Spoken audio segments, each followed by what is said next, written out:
keep it on, keep it on, keep it on, keep it on, keep it on, keep it on, keep it on. What's going on, y'all? Welcome to the third edition of Extreme Fantasy Junkies.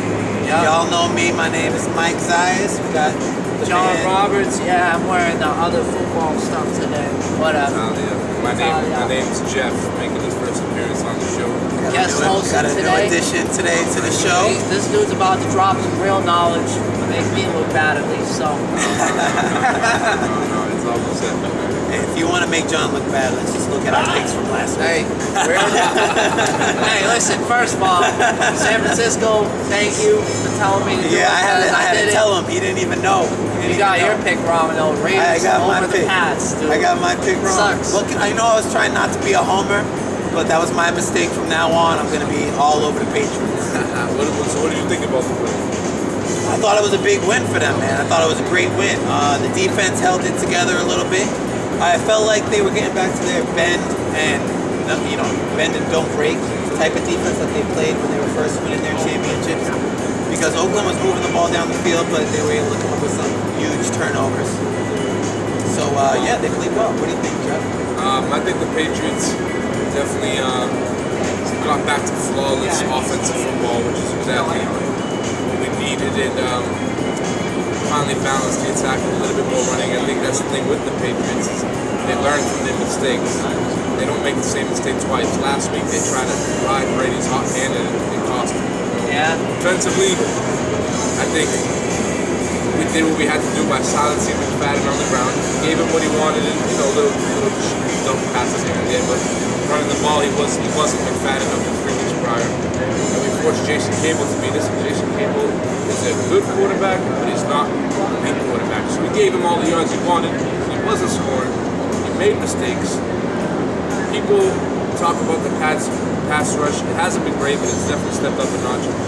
It's a team showing improvements in the rest of the NFL to take notice. And personnel-wise, you might be exactly right, but the thing with the Patriots team is discipline in the red zone. That means this season, I've been very impressed with their red zone defense. I mean, you don't score easy on the Patriots. They gave up a bunch of yards.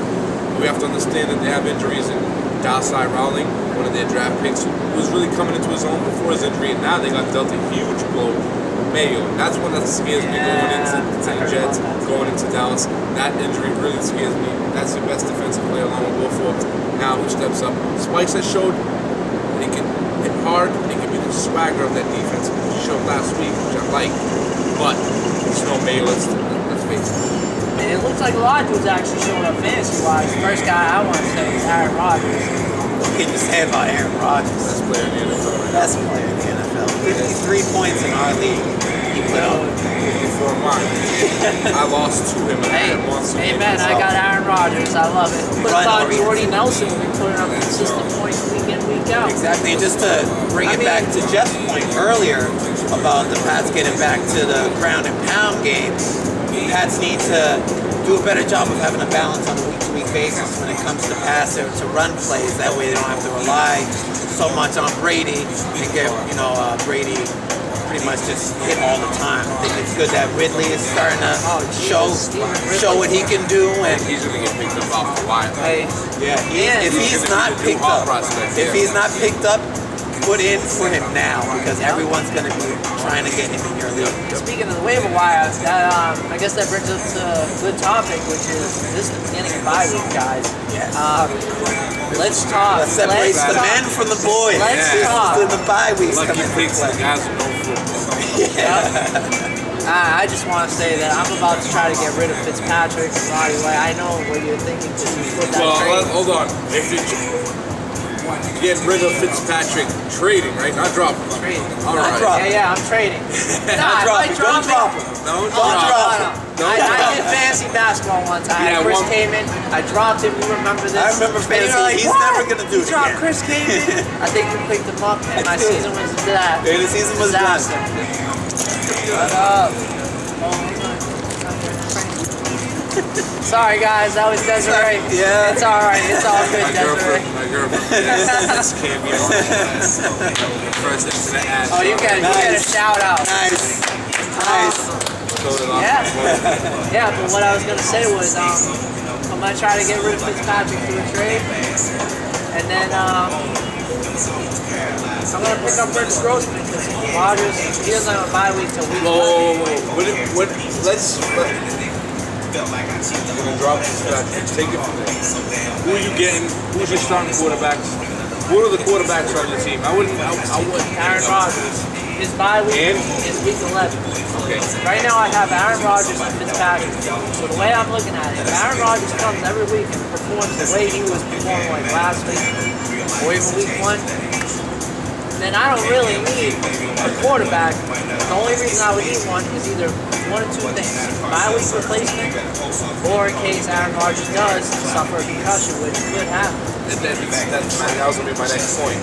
So you're telling me that if in week 10 Aaron Rodgers goes down with a serious injury, you dealt Fitzpatrick away, you're gonna be 100% comfortable with Rex Grossman from that season, from that point of the season on? No, but the person I'm trying to get right now, Calvin Johnson, I'd be comfortable having. That's But you have to consider things like that, though, especially at the quarterback position. I mean, I do, Because but they go down quickly, they go down, suddenly. You never know when an injury is going to happen, so maybe you might want to consider holding on to him unless you can pick up a Matt Hasselbeck. Maybe he's a waiver wire and have him as your backup. He's someone you gotta pick up. Matt Hasselbeck right now is playing that 2001 rating. He doesn't have a true #1 target, but he's a veteran and he knows to make it work, he has to distribute the ball. He's being precise, he's being accurate, making safe throws. And now, all of a sudden, Chris Johnson's found his legs again.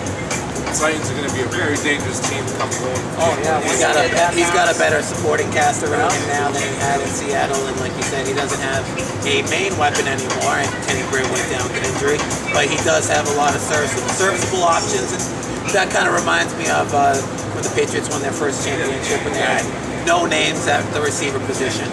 Distributing the ball, making safe passes, and then you let Chris Johnson, who just got this huge contract, who's been touting his skills all along, shaking the rust off his legs. He's 1 weekend. I mean, this is his first big game, but I think he'll be all right for the rest of the season. Waiver wire pickups. These guys are available on your waiver wire, not on your team. We advise you take a considerable look at these guys. Pick them up with the bye week again this weekend. This is the time to start using that waiver wire, that strategy, that depth you keep on your bench all season. So we'll start off with quarterback. Your waiver wire pickups. Before I start, I just want to say this is when you gotta really put your knowledge about football, fantasy, and you gotta make sure you make the right pickup.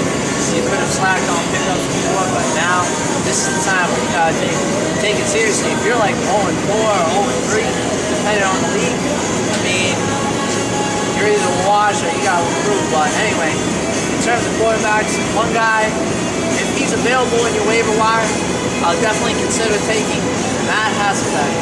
Because, Matt Hasselbeck, when he lost Kenny Britt, I mean, could have called the Tennessee Titans a wash. No Chris Johnson, no Kenny Britt, no #1 receiver, no #1 running back. But Matt Hasselbeck, he's found a way to deliver. And if performances keep up like this, he's definitely a good bye week replacement at least. They got a tough matchup against Pittsburgh, but it's not really so tough. One guy I'm high on is Colt McCoy. I mean, the Cleveland Browns, they're not going to be the prettiest team to look at this season. But the thing is, Colt McCoy, the way the league is going right now, it's a high passing league, low rushing league at the moment.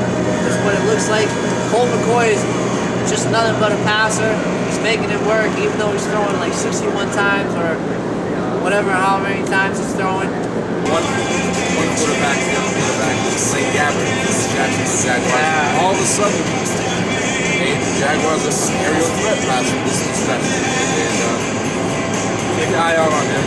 If you're in a keeper league, Blaine Gabbert needs to be on your team. Because he has the potential to be an elite quarterback for many years to come with the Jags, talent around him that he has. So a couple of running backs that if you need a waiver wire replacement that are available, that are kind of deep sleepers, would be Kendall Hunter of the San Francisco 49ers. As many of you know, Frank Gore doesn't go one full year staying healthy all year. So So it's pretty much a guarantee that he's going to miss a couple of games for the remainder of the season. Also, another running back who just had a great game against the Oakland Raiders, Stephen Ridley. He looks to be getting a lot more play in Belichick's offensive system. No one really knows the severity of the Danny Woodhead injury, but if it's a serious injury where he's going to be out for a couple of weeks, then definitely consider picking up Ridley.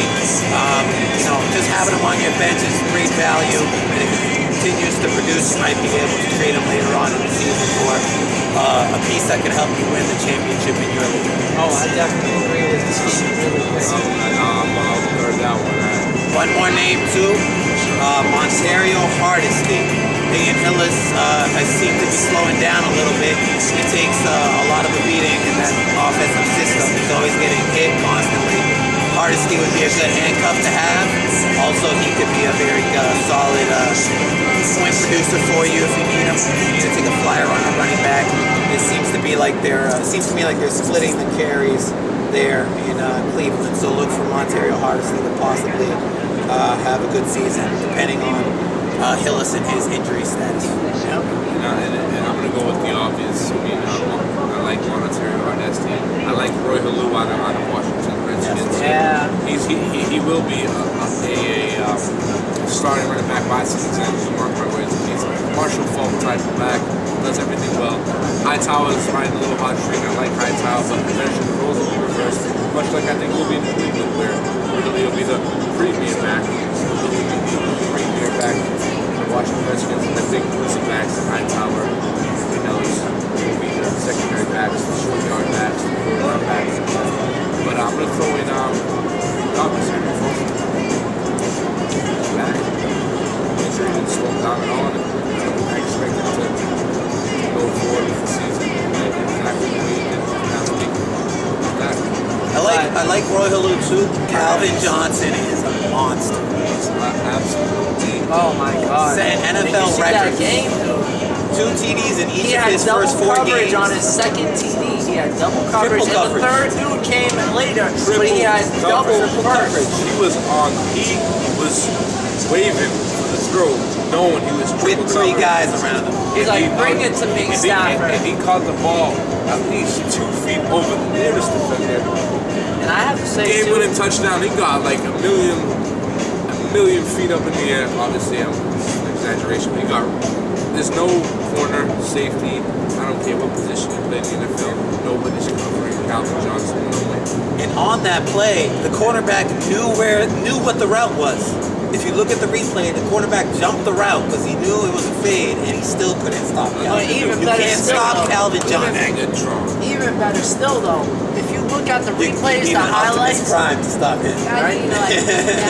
if you see, It's fantasy. This is extreme fantasy. Right? I did want to say though that if you watch the highlights of that game, Matthew Stafford, you guys see how much time he had. Like, he had time in the pocket. He had so much time, and that Detroit, means that the offensive line must be doing something right this year, because Matthew Stafford He's not just, injured, so yeah. This is get back to wide receivers and fantasy in a second, but I have to realize short lines on fantasy. yeah. They got a good quarterback, they have the best receiver in the game, they have a really good tight end in Pettigrew, they have Javin Best, who's a really good running back, and they have a defense just this past week. Blame some of it on the Cowboys collapsing. Blame all of it on the Tony Romo, not even the Cowboys. Tony Romo gave another game away this season. Can't really argue that. Oh yes, the trend. He had a great It's a first trend. half. Did you guys see Blew his a game, quarterback great rating? game. Blew a game, great game. Did you guys see his quarterback rating for the second half? It was 4.0. I've never seen a quarterback rating like that before. He went from a 90-something quarterback To a 4. rating to a 4. The Lions defense, we're gonna get to the defenses obviously that you gotta pick up, but the Lions defense is pretty nasty. I want to talk about back. We're going back to fantasy wide receivers. We'll get to the sleeping teams, the great teams, and the teams who are on the downtrend later on in the show. But let's talk about fantasy receivers. Let's talk about Steve Breslin from Kansas City Chiefs. Wow. Other than the way Wow, someone did their homework. Damn. a little bit. I didn't even think about that. Castle's kind of coming into his own. He's getting the same rhythm as he did last season, so he's making a lot of smart throws, a lot of good throws. Wayne Bowe had a big weekend. You know, never doubt Wayne Bowe's talent. He's a great wide receiver. You don't have if he's somehow someone's retarded enough not to pick him up on the waiver wire. But I think that only applies to about 1%. 1% of the people. Yeah. Steve Preston had a decent week last week, and Chiefs, let's face it, play from behind a lot this season. So Jamal Charles is out. Thomas Jones is a good number 2 back, but not number 1 back anymore.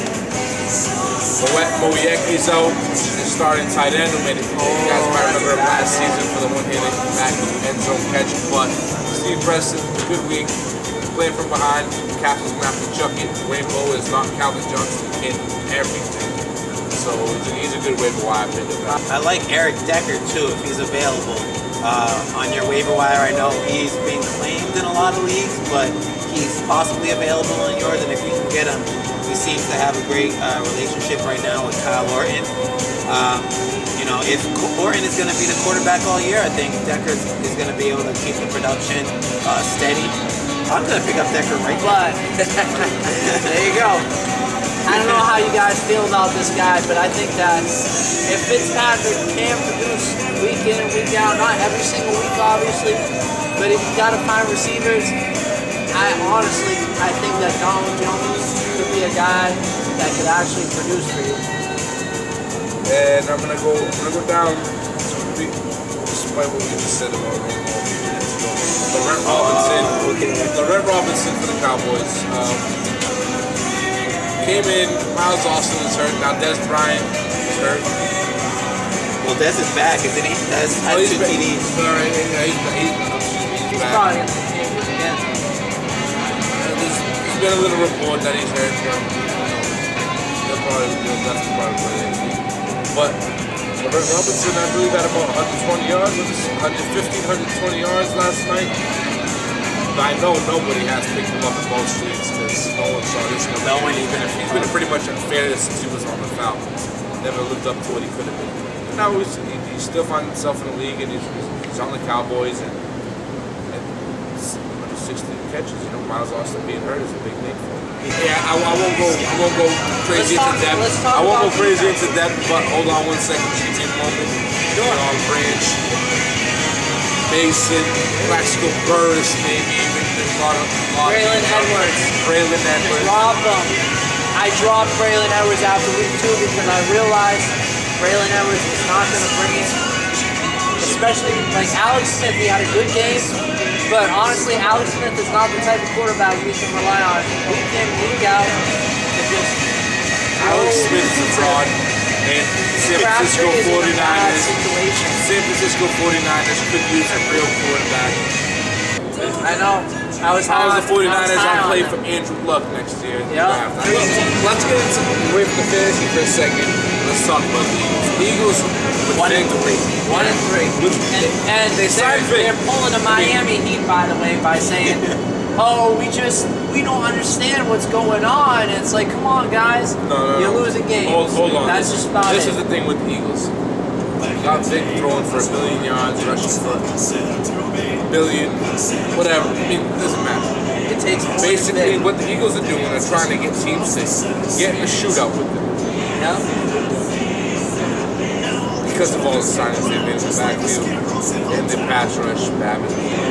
Yeah. But what I think somebody up top in the Eagles brass had a brain fart about to think of, what if you have a power game?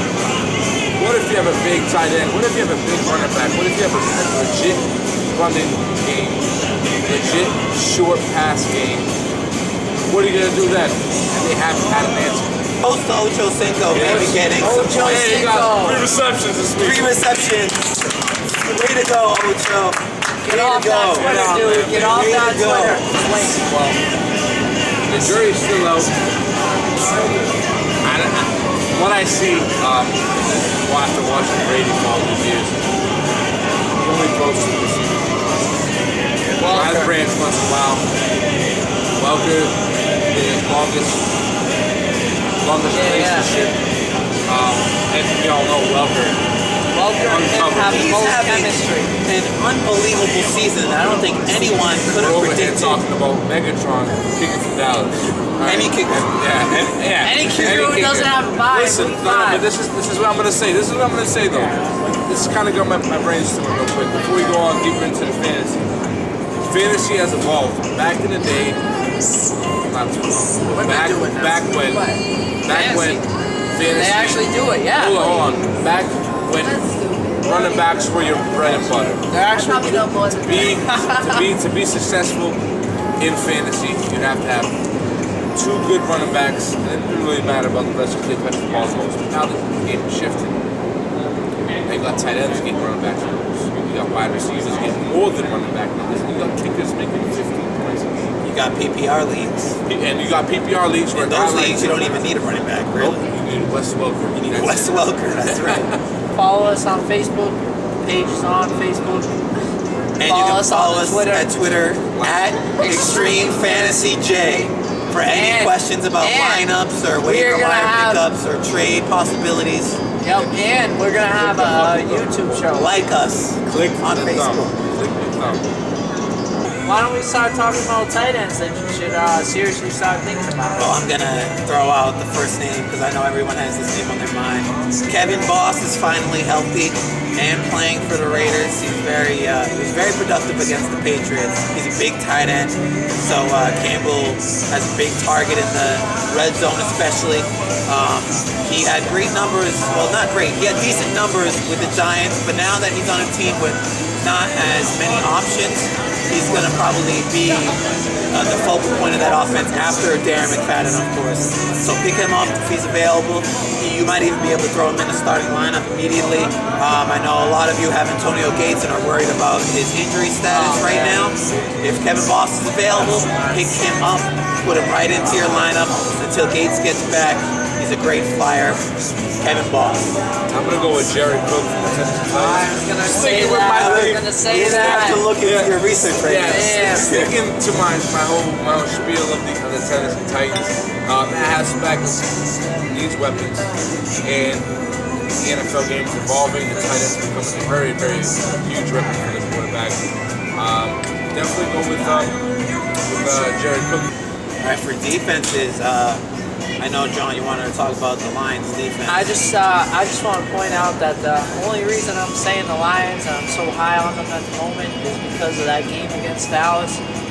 I don't think they're gonna have every single game be a 3-pick, 2-pick for a pick 6, but they're good bye week replacement. They could have a performance like that again. I'll say this. Suez Beast. John, I'm gonna have to roll on your thought there for a second. I'm gonna go back to that Dallas game. Tony Romo did blow the game, but if you rewatch the plays, the 3 picks that Tony Romo did throw weren't exactly all Tony Romo's fault. They weren't the worst decision on the field. They were actually pretty decent decisions, but the defensive players just made good plays on the ball. Good carpenter. I mean, wide receiver versus linebacker, it's not a bad decision to throw the wide receiver. Made a great play. True. The second pick that went back for 6, the name escapes me.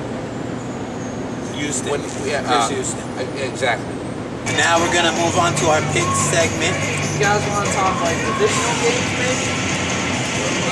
Let's start off with the big one. Everything else is the big one. I think a potential upset. I don't think it will happen, but a potential upset that could happen. I like the Carolina-New Orleans game. I don't think see Carolina will I don't win see it. that being an upset. No, I don't think Carolina will win it. But It'll be high scoring, though. you gotta figure it'll be a Cam shootout. Newton- It'll be a shootout, and when the shootout comes, better defense and the more experienced quarterback wins.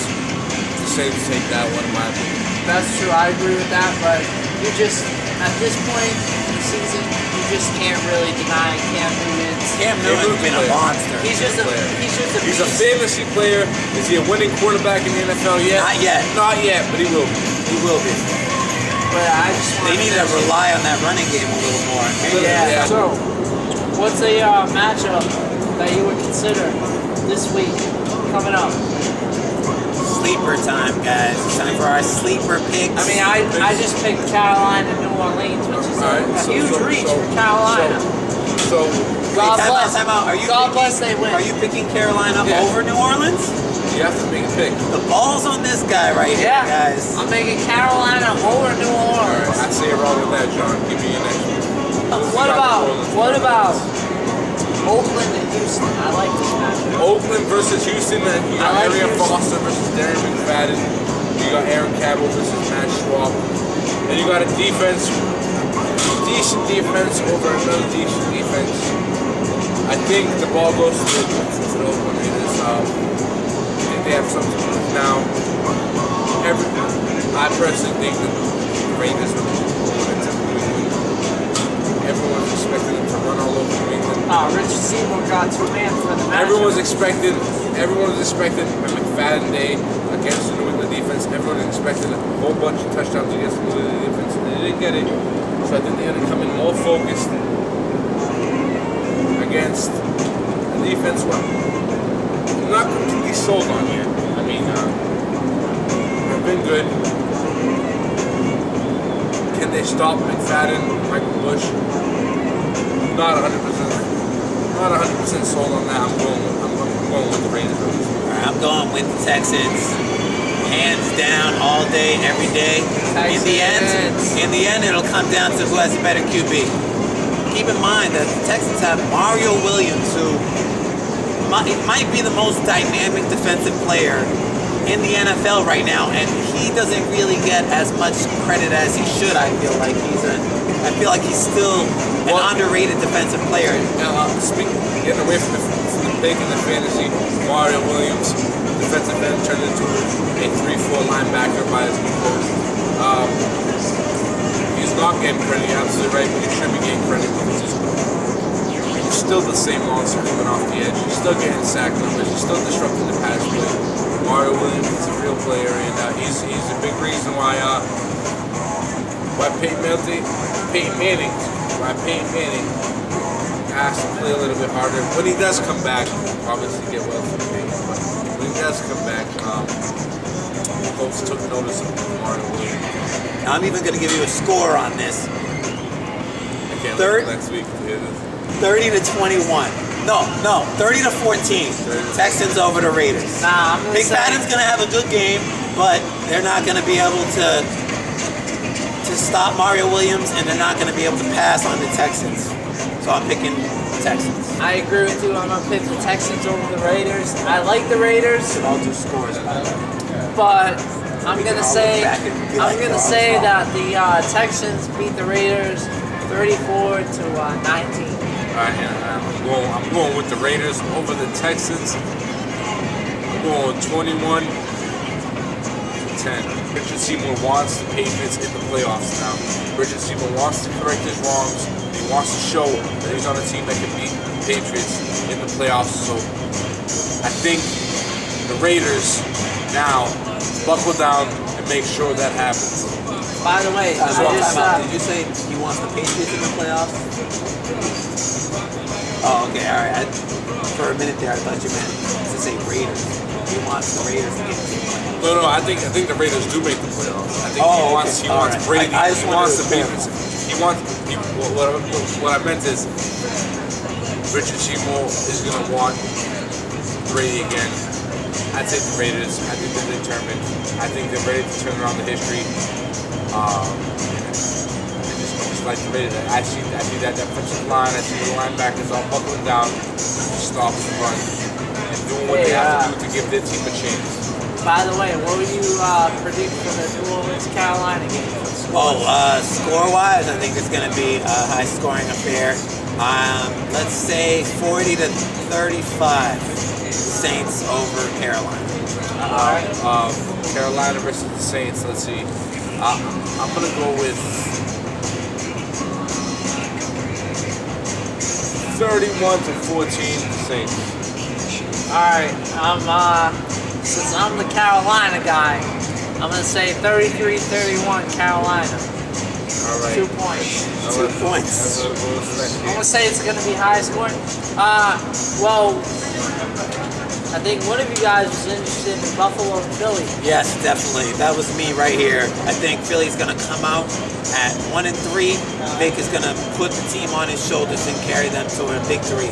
The Bills don't have a defense that can contain Michael Vick or even cover the receivers that he has. I think Philly's gonna come out with something to prove, and they're gonna basically put the Bills in their place. I think it's gonna be not a high-scoring affair. I think it's gonna be 28-14 Eagles over the Bills. All right, I'm gonna have to say this. My pick, I'm gonna have to disagree with his pick. I'm gonna say this. Smack talk right here. Smack talk. It is what it is. No, but I'm gonna go back to the point that I said earlier in this segment. Philadelphia Eagles not being able to stop a dominant running game. Fred Jackson is a dominant runner right now in the NFL. I think that the Bills inflict their will through the ground with no problem. Then opening up a passing game to Fitzpatrick, who kind of fizzled out this week, but is going to return back to his red hot streak. I think he's going to tear apart the Eagles defense. How does he do that against the defense that the Eagles have with Babin? Two words, one player, Samuel. Fred Jackson. They're going to have to pay attention to him. He's going to run wild against the Eagles.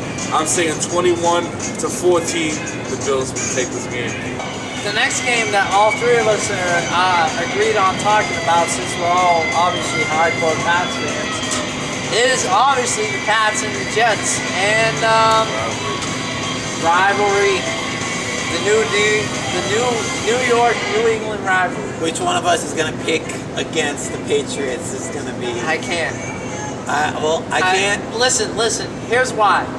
I have to just state why. First of all, Stephen Ridley, you have him and Ben Jarvis and possibly Danny Woodhead in the backfield. You can switch off on them. Right into the Jets range right now. The only thing the Jets got going for them is the defense. But here's the other thing. You could, I don't know if this is going to happen, but you could potentially have Aaron Hernandez back. No, he's not back yet. Well, I still say Rewind. the Pats beat the Jets because they have to. It's just payback. This is why I say the Pats beat the Jets, but I will play devil's advocate.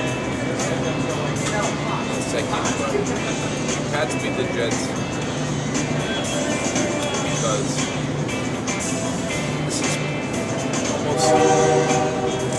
You got a defense who's not performing well. The Jets defense. You got a Jets offense who's no better than the Raiders offense. The Jets are built on ground and pound.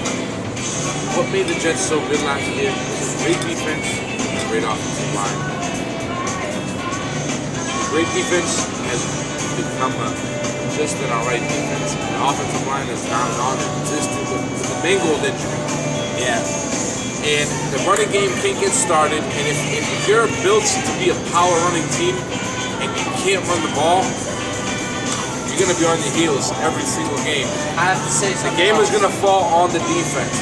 Sean Green, LaDainian Thomason are not going to be able to get their game started. If we were able to keep McFadden on the ground, just running under 100 yards, there's no reason for me to believe we can't completely shut the Jets running game out. There's another thing. Leaving the game up to Sanchez and Burris. Sanchez can't win a game. Exactly. He can't I win was a game. Say something else. The Patriots win this game. He's not. Tom Brady as has good as another a great QB. game.